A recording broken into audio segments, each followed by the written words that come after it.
اعوذ باللہ من الشیطان الرجیم بسم اللہ الرحمن الرحیم۔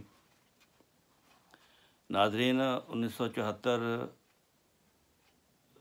کی قومی اسمبلی میں جو احمدیہ جماعت کے خلاف فیصلہ کیا گیا ہے، اس میں جو گفت و شنید ہوئی ہے تحریری طور پر یا زبانی طور پر، ان میں سے جماعت احمدیہ نے اپنے مسلمان ہونے کا ایک پہلو خاتم النبیین تھا، دوسرا پہلو ہے اللہ تعالیٰ کی ذات پر ہمارا ایمان کس طرح ہے۔ یہ ایمان اس طرح کہ ہم بانی سلسلہ عالیہ احمدیہ جو وقت کے امام ہیں، امام مہدی ہیں، خدا کی طرف سے ان کا دعویٰ ہے، وہ کیا فرماتے ہیں خدا تعالیٰ کے بارے میں۔ وہ فرماتے ہیں کہ کئی مقامات پر قرآن شریف میں یہ بیان ہوا ہے کہ حضرت صلی اللہ علیہ وسلم مظہر اتم الوحیت ہیں، ان کا کلام خدا کا کلام ہے، ان کا ظہور خدا کا ظہور ہے، ان کا آنا خدا کا آنا ہے۔ یہ عقیدہ ہے جماعت احمدیہ کا نبی کریم صلی اللہ علیہ وسلم کے بارے میں اور اللہ تعالیٰ کی ذات کے بارے میں۔ پس چونکہ قدیم سے اور جب سے کہ دنیا پیدا ہوئی ہے، خدا کا شناخت کرنا نبی کے شناخت کرنے سے وابستہ ہے۔ جب سے نبی دنیا بنی ہے، نبی آتے ہیں اور وہ خدا کا مقام بتاتے ہیں۔ یہ خود غیر ممکن اور محال ہے، یعنی یہ خود کو سمجھنا بغیر نبی کے یہ ناممکن ہے، بجوز ذریعہ نبی کے توحید مل سکے، یعنی نبی کے ذریعہ سے توحید ملتی ہے، انسان کو از خود توحید نہیں ملتی۔ خدا نبی کی صورت میں دیکھنے کا آئینہ ہوتا ہے، نبی خدا کی صورت دیکھنے کا آئینہ ہوتا ہے، یعنی نبی جو ہے وہ ایک آئینہ ہے خدا تعالیٰ کو دیکھنے کا۔ اسی آئینہ کے ذریعے سے خدا کا چہرہ نظر آتا ہے۔ جب خدا تعالیٰ اپنے تئیں دنیا پر ظاہر کرنا چاہتا ہے تو نبی کو، جو اس کی قدرتوں کا مظہر ہے، دنیا میں بھیج دیتا ہے اور اپنی وحی اس پر نازل کرتا ہے اور اپنی ربوبیت کی طاقتیں اس کے ذریعے سے دکھاتا ہے، اس کے ذریعے یعنی کہ معجزات پھر دکھاتا ہے۔ تب دنیا کو پتہ لگتا ہے کہ خدا موجود ہے۔ پس جن لوگوں کا وجود ضروری طور پر خدا کے قدیم قانون ازلی کی روح سے خدا شناسی کے لیے ذریعہ مقرر ہو چکا ہے، ان پر ایمان لانا توحید کا ایک جز ہے۔ اس لیے جو اللہ تعالیٰ کی پہچان کا ایک ذریعہ بنے ہیں یعنی نبی، ان پر ایمان لانا ایک ایمان کا جز ہے۔ اس لیے ہم سارے نبیوں پر ایمان لاتے ہیں، پہلے بھی اور آخری نبی بھی۔ اور اس کے ساتھ ہی چونکہ یہ ممکن نہیں کہ آسمانی نشانوں اور قدرت نما عجائبات کے جو نبی دکھلاتے ہیں معرفت تک پہنچا جاوے اس کے بغیر، یعنی یہ نبی پھر معجزے دکھاتے ہیں اور نشانات دکھاتے ہیں، عجائبات دکھاتے ہیں، پھر انسان معرفت تک پہنچتا ہے۔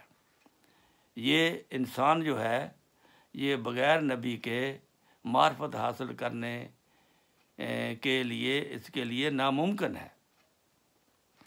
وہ خالص توحید جو چشمہ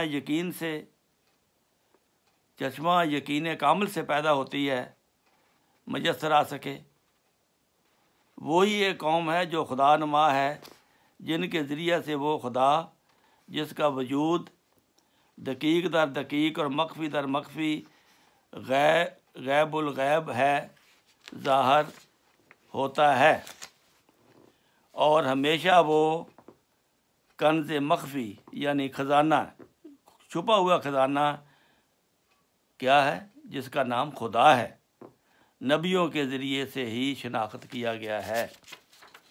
یہ ایمان رکھتے ہیں ہم جماعت احمدیہ اور حضرت مرزا صاحب کی یہ تحریر میں نے آپ کو پڑھ کر سنائی ہے۔ آگے سنو، انسان کے لیے خدا کیا چاہتا ہے۔ حضرت مرزا غلام احمد صاحب قادیانی فرماتے ہیں، اے سننے والو سنو، خدا تم سے کیا چاہتا ہے؟ بس یہی کہ تم اسی کے ہو جاؤ، اس کے ساتھ کسی کو بھی شریک نہ ٹھہراؤ، کوئی اس کا شریک نہیں ہے، وہ واحد ہے اور لا شریک ہے۔ عیسائیوں نے عیسیٰ کو اس کا شریک بنایا ہوا ہے، خدا کا بیٹا، اور اسی طرح مسلمان اس کو زندہ سمجھ کر خدا کا شریک بنایا ہوا ہے۔ کو ایک ایسا انسان ہے جو بالکل مخلوق سے الگ تھلگ ہے، یعنی 2100 سال سے زندہ موجود ہے۔ یہ بھی شرک ہے کہ اگر تم عیسیٰ علیہ السلام کو زندہ سمجھتے ہو، یہ اس کو خدائی کا حصہ دیتے ہو، کیونکہ زندہ ہمیشہ کے لیے تو خدا تعالیٰ کی ذات ہے۔ تو یہ مرزا غلام احمد قادیانی نے ہمیں آ کر بتایا کہ آپ یہ غلطی پر ہیں، کوئی انسان زندہ نہیں رہ سکتا ہمیشہ کے لیے، اس نے مرنا ہے۔ تو پھر آگے سنو، نہ آسمان میں نہ زمین میں ہمارا خدا وہ خدا ہے، اور اب بھی زندہ ہے جیسے پہلے زندہ تھا، اب بھی وہ بولتا ہے جیسے پہلے بولتا تھا۔ مولوی کہتے ہیں کہ اب خدا بولتا نہیں ہے، وہی نہیں آتی، الہام نہیں ہوتا، لیکن مرزا صاحب کہتے ہیں مجھے وہی آتی ہے، مجھے الہام ہوتا ہے، مجھ سے آ کے سیکھو اور دیکھو، آپ کو میں خدا دکھاؤں گا۔ اور پہلے کی طرح وہ اب بھی بولتا ہے، اور اب بھی وہ سنتا ہے جیسے پہلے سنتا تھا، اب بھی وہ دعائیں سنتا ہے، جب تم دعا کرو گے تو وہ سنتا ہے۔ یہ خیال خام ہے کہ اس زمانہ میں وہ سنتا تو ہے مگر بولتا نہیں۔ بعض مولوی کہتے ہیں سنتا تو ہے، دعا کرو تو وہ سنتا ہے، لیکن وہ بولتا نہیں ہے۔ کیوں نہیں بولتا؟ یہ صفت اس کی ازلی ابدی ہے، اب بھی وہ بولتا ہے۔ اس کی تمام صفات ازلی ابدی ہیں، کوئی صفت بھی معطل نہیں ہے اور نہ کبھی ہوگی، یہ قیامت تک اس کی صفت کوئی معطل نہیں ہوگی۔ وہ وہی واحد اور لا شریک ہے جس کا کوئی بیٹا نہیں ہے، جس کی کوئی بیوی نہیں ہے، وہی بے مثل ہے جس کا کوئی ثانی نہیں ہے، اور جس کی طرح کوئی فرد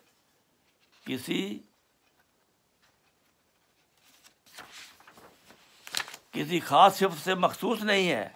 کوئی انسان جیسے انہوں نے حضرت عیسیٰ علیہ السلام کو مخصوص کیا ہے کہ اس کی خاص صفت ہے کہ جی وہ 2100 سال سے زندہ ہے، اس طرح کوئی بھی انسان سوائے خدا کے خاص خدائی صفات کسی میں نہیں ہے، جس کا کوئی ہمتا نہیں ہے، جس کا کوئی ہم صفات نہیں ہے، جس کی کوئی طاقت کم نہیں ہے۔ وہ قریب ہے باوجود دور ہونے کے، وہ دور ہے باوجود نزدیک ہونے کے، وہ تمثیل کے طور پر اہل کشف پر اپنے تئیں ظاہر کر سکتا ہے، مگر اس کے لیے نہ کوئی جسم ہے نہ کوئی شکل ہے۔ وہ سب سے اوپر ہے، مگر نہیں کہہ سکتے کہ وہ نیچے، کہ کوئی نیچے اس کے نیچے بھی ہے، اور وہ عرش پر ہے، مگر نہیں کہہ سکتے کہ وہ زمین پر نہیں۔ وہ مجمع ہے تمام صفات کاملہ اور مظہر ہے تمام محمد حقہ کا۔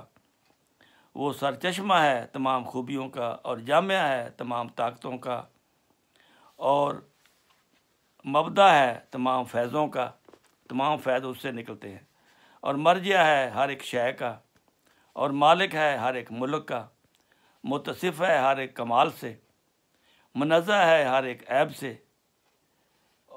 اور ذوف سے، اور مخصوص ہے اس امر میں کہ زمین والے اور آسمان والے اسی کی عبادت کریں۔ اس کے آگے کوئی بات انہونی نہیں۔ تمام روح اور اس کی طاقتیں اور تمام ذرات ان کی طاقتیں اسی کی پیدائش ہیں اس کے بغیر کوئی چیز ظاہر نہیں ہوتی۔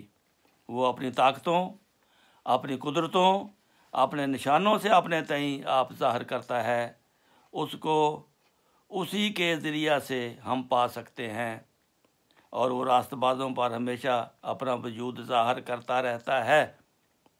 راست بازوں پر اپنا وجود ہمیشہ ظاہر کرتا رہتا ہے اور اپنی قدرتیں ان کو دکھلاتا ہے۔ اسی سے وہ شناخت کیا جاتا ہے اور اسی سے اس کی پسندیدہ راہ شناخت کی جاتی ہے۔ وہ دیکھتا ہے بغیر جسمانی آنکھوں کے، وہ سنتا ہے بغیر جسمانی کانوں کے، وہ بولتا ہے بغیر جسمانی زبان کے، اسی طرح نیستی سے ہستی کرتا ہے، یہ اس کا کام ہے۔ جیسا کہ تم دیکھتے ہو، خواب کے نظارہ میں بغیر کسی مادہ کے ایک عالم پیدا کر دیتا ہے اور ہر ایک فانی اور معدوم کو موجود دکھلا دیتا ہے، بس اسی طرح اس کی تمام قدرتیں ہیں۔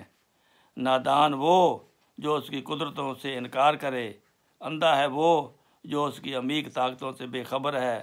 وہ سب کچھ کر سکتا ہے بغیر ان امور کے جو اس کی شان کے مخالف ہیں یا اس کے معاہد کے برخلاف ہیں، اور وہ واحد ہے اپنی ذات میں اور صفات میں اور افعال میں اور قدرتوں میں۔